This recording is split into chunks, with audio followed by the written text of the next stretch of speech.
Hello বন্ধুরা, আজকে আবার একটি ভিডিও নিয়ে হাজির হয়েছি। তো আজকের ভিডিওতে থাকছে একটি পপ স্লিভ ডিজাইন, যেটি এখন খুব ট্রেন্ডিংয়ে চলছে। তো এই ডিজাইনটি আজকে আমরা খুব সহজভাবে কিভাবে তৈরি করা যায় সেটি শিখে নেব।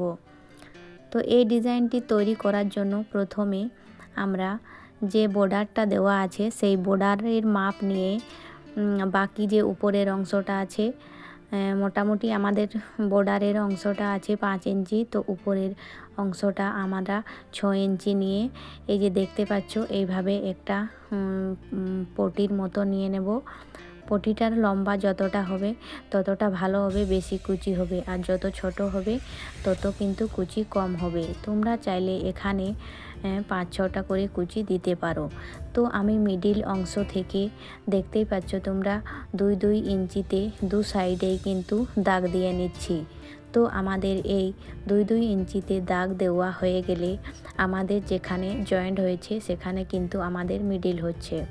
তো সেই মিডিল পয়েন্টে আমরা 2 ইঞ্চির যেখানে দাগ দিয়েছি সেই দাগগুলোকে ধরে টেনে এনে এক জায়গাতে বসিয়ে নেব।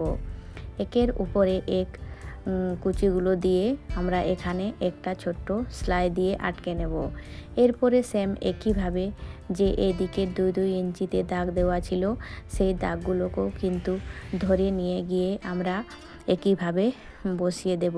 ওখানে একের উপরে এক চাপা দিয়ে কিন্তু এক জায়গাতেই সব কুচিগুলোকে রেখে সেলাই দিয়ে নেব। তো আমাদের সেলাই দেওয়া হয়ে গেছে। এরপরে এখানে আমরা যে কুচিগুলো আছে মিডিল পয়েন্টের থেকে 1/2 ইঞ্চি দূরে করে কুচিগুলো বসিয়ে পিন লাগিয়ে নেব। তো 1/2 ইঞ্চিতে আমি দেখতে পাচ্ছ ভিডিওতে 1/2 ইঞ্চিতে বসিয়ে আমি একটা করে পিন অ্যাটাচ করে নিচ্ছি।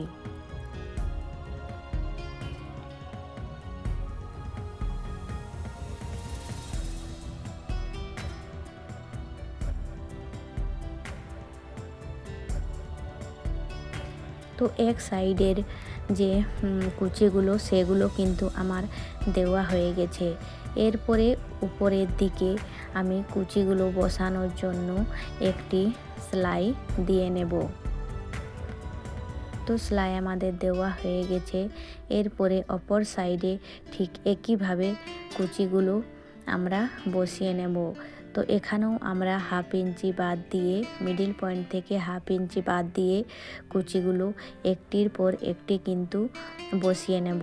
প্রত্যেকটি দূরত্ব কিন্তু 1/2 ইঞ্চি করে হবে, তাহলে দেখতে খুব সুন্দর লাগবে।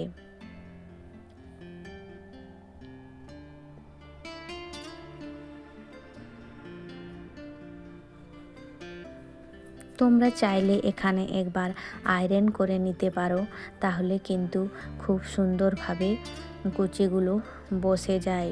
তো আমার একটু সময় কম থাকার জন্য আমি আয়রন করছি না, কিন্তু এমনিতেও খুব সুন্দরভাবে বসে গেছে।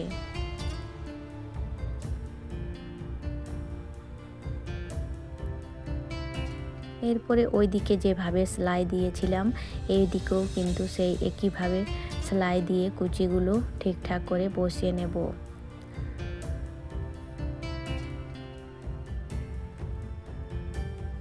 তো আমাদের দুদিকেই সেলাই দেওয়া হয়ে গেছে। এরপরে পিনগুলোকে ছাড়িয়ে নেব। এরপরে এটাকে তোমরা ভিডিওর দিকে লক্ষ্য করো কিভাবে এর কাটিংটা হচ্ছে। এখানে আমি 5 ইঞ্চির একটা নর্মাল হাতা যেভাবে তৈরি করে সেই ভাবে আমি কেটে নিয়েছি এবং এরপরে ওটাকে ওখানে বসিয়ে এইভাবে আমি কেটে নিচ্ছি। যেভাবে হাতাটা ছিল সেভাবেই কিন্তু বসিয়ে নিয়েছি। এরপরে আমরা যে পাড়ের অংশটা সেটাকে কিন্তু জয়েন করব। তো ওটাতেও একটু মিডিল পয়েন্ট দিয়ে মাঝখান থেকে আমি অ্যাটাচ করছি, তাহলে দুদিকে আমাদের হালকা হালকা জয়েন্ট আছে, সে জয়েন্টগুলো সমানভাবে বসবে।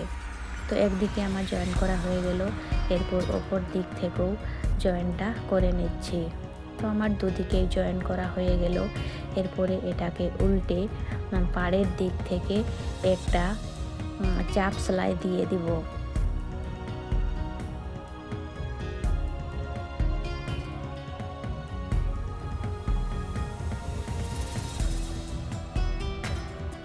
তো চাপ সেলাইটা আমাদের দেওয়া হয়ে গেছে।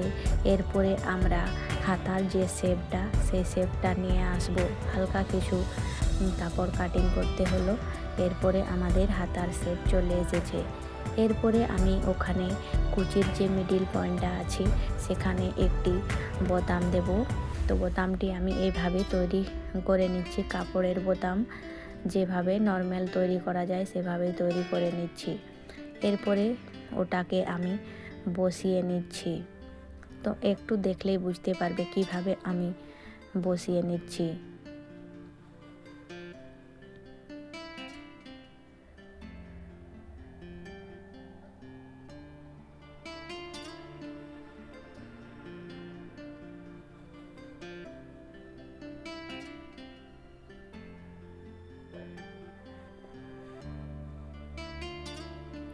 তো বোতামটা আমাদের বসানো হয়ে গেছে।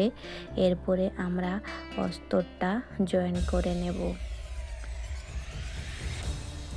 তো অস্তরটা সোজা দিকে রেখে, মেন কাপড়টা সোজা দিকে রেখে অস্তরটা তার উপরে রেখে আমরা সিধা একটা সেলাই দিয়ে নেব। এরপরে অস্তরটাকে উল্টে আমরা মেন কাপড়ের উপর আরেকটা চাপ সেলাই বসিয়ে দেব। তাহলেই আমাদের হাতা মোটামুটি কমপ্লিট। আর দেখো কত সুন্দর হাতাটা ফুটেছে, কত সুন্দর লাগছে। বন্ধুরা, তোমাদের আমার ভিডিওগুলো কেমন লাগছে কমেন্ট করে নিশ্চয়ই জানাবে। আর যদি কোনো টপিকে ভিডিও দেখতে চাও তাহলে আমাকে অবশ্যই কমেন্টে জানাবে, তাহলে আমি তোমাদের হিসাবে ভিডিও কিন্তু বানিয়ে দেব।